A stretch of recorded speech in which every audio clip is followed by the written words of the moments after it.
नमस्कार, बहुत बहुत स्वागत है आपका नेक्स्ट 9 न्यूज में और मैं हूं आपके साथ राकेश कुमार। जिस तरीके से अरविंद केजरीवाल काफ़ी समय से जेल के अंदर थे और जैसे ही वो बाहर निकलते हैं वो ताबड़तोड़ चुनाव प्रचार प्रसार करते हैं, जनता को संबोधित करते हैं, मंदिरों में जाकर पूजा अर्चना करते हैं, अपने विधायकों के साथ आज देखिए वो बैठक भी करने वाले। तो ऐसे में जिस तरीके से ये जो माहौल ठंडा था चुनाव के समय में, वहीं अरविंद केजरीवाल जैसे ही बाहर निकलते हैं ऐसे ये जो चुनाव का माहौल है वो गर्मा जाता है। लेकिन आप ये भी समझिए कि इस समय देश के अंदर लगभग आधी सीटों पर मतदान हो चुका है और आधी सीटें बची है। और ऐसे में अरविंद केजरीवाल अब क्या कुछ करते हैं ये तो देखने वाली बात होगी। लेकिन इस बीच जनता को संबोधित करते हुए प्रधानमंत्री नरेंद्र मोदी ने यहाँ पर भ्रष्टाचार का मुद्दा फिर से छेड़ा है, भ्रष्टाचार का मुद्दा फिर से उठाया है, क्योंकि अरविंद केजरीवाल की पार्टी आम आदमी पार्टी का यही कहना है कि ये भ्रष्टाचार मुक्त पार्टी है। लेकिन वो अलग बात है कि अरविंद केजरीवाल भ्रष्टाचार के मामले में ही जेल के अंदर थे और उनके ऊपर ये आरोप लगे थे। खैर, उन्होंने देखिए जिस तरीके से जनता को संबोधित किया और ये बात कही कि प्रधानमंत्री मोदी जिस तरीके से ये बात कहते हैं कि हम भ्रष्टाचार को ख़त्म करेंगे, तो ये दरअसल हंसने वाली बात होगी, क्योंकि जिस तरीके से वो ये दावा करते हैं कि हम भ्रष्टाचार को ख़त्म करना चाहते हैं, ऐसा कुछ नहीं है। क्योंकि वो दागी नेताओं को अपनी पार्टी में शामिल करते हैं और उसको धो करके अपने अब जो ये बताते हैं कि इनकी छवि अच्छी है। इस तरीके की टिप्पणी जो है अरविंद केजरीवाल ने की है। उन्होंने ये भी दावा किया है कि उनकी पार्टी में कई ऐसे नेता थे जिनके ऊपर भ्रष्टाचार के आरोप लगे थे। बहुत पहले वो किसी और पार्टी में थे, लेकिन जैसे ही वो बीजेपी में एंट्री करते हैं उसके सारे पाप धुल जाते हैं और उनकी जो सारे नीतियां हैं, जो भी उनके ऊपर आरोप लगे हैं, वो सारे के सारे खत्म हो जाते हैं।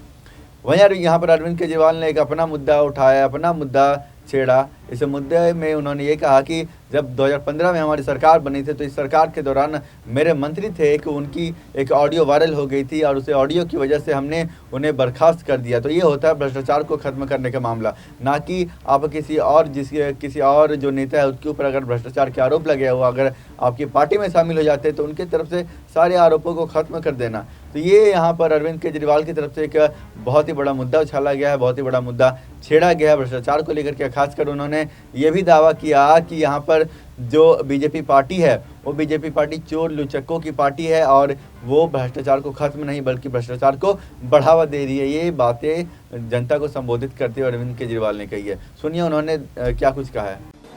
मेरे को इन्होंने जेल भेज दिया। प्रधानमंत्री जी कह रहे हैं मैं भ्रष्टाचार से लड़ रहा हूं। देश के सबसे बड़े चोर, उचक्के और डकैतों को उन्होंने अपनी पार्टी में शामिल कर लिया।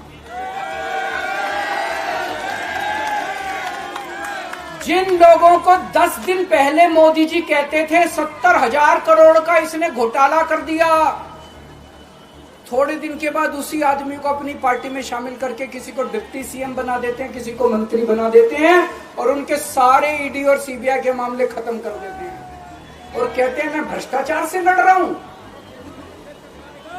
मैं मोदी जी को कहना चाहता हूं, भ्रष्टाचार से अगर लड़ाई लड़नी है तो केजरीवाल से सीखो। प्रधानमंत्री जी, भ्रष्टाचार के खिलाफ लड़ाई केजरीवाल ने लड़ी है। 2015 में जब दिल्ली में हमारी सरकार बनी थी, हमारे एक मंत्री का एक ऑडियो मेरे पास किसी ने व्हाट्सएप कर दिया। उस ऑडियो में मेरा मंत्री किसी दुकान वाले से 5 लाख रुपए मांग रहा था। किसी मीडिया वाले को नहीं पता था, विपक्ष को नहीं पता था। आप लोगों को याद होगा, मैंने अपने खुद मंत्री को सीबीआई के हवाले कर दिया, जेल भेज दिया था अपने मंत्री को। ये होती है भ्रष्टाचार के खिलाफ लड़ाई। पंजाब के अंदर मेरा एक मंत्री भ्रष्टाचार में, मेरे को पता चला कि वो पैसे मांग रहा है। वहां पे मान साहब ने उसको, किसी को भी, विपक्ष को नहीं पता था, मीडिया को नहीं पता था, हमने अपने मंत्री को उठा के जेल में भेज दिया। तुम देश के सारे चोर उचक्के डकैतों को अपनी पार्टी में शामिल कर लो और केजरीवाल को जेल भेज दो और कहो मैं भ्रष्टाचार के खिलाफ लड़ रहा हूं। तो आप भ्रष्टाचार के खिलाफ नहीं लड़ रहे प्रधानमंत्री जी। आप देशवासियों को बेवकूफ मत समझो। देश बच्चे बच्चे की जुबान के ऊपर हो रहा है कि सारे चोर चक्कों को अपनी पार्टी में शामिल करके और ईडी और सीबीआई के सारे केस उनके रफा दफा कर। तो देखा आपने यहाँ पर जिस तरीके से अरविंद केजरीवाल यहाँ पर भ्रष्टाचार को लेकर के प्रधानमंत्री मोदी को घेर रहे हैं। प्रधानमंत्री के मोदी के ऊपर आरोप प्रत्यारोप के जो तमाम जो प्रयास है वो कर रहे हैं। लेकिन दर्शक को इस पूरे मामले को लेकर के अगर आपको कुछ कहना है, अगर आपको कुछ बोलना है, तो आप हमें कमेंट्स में लिखकर कह सकते हैं। और फिलहाल के लिए मुझे दीजिए इजाज़त। देखते रहिए नेक्स्ट 9 न्यूज़। आप सभी दर्शकों का बहुत बहुत धन्यवाद।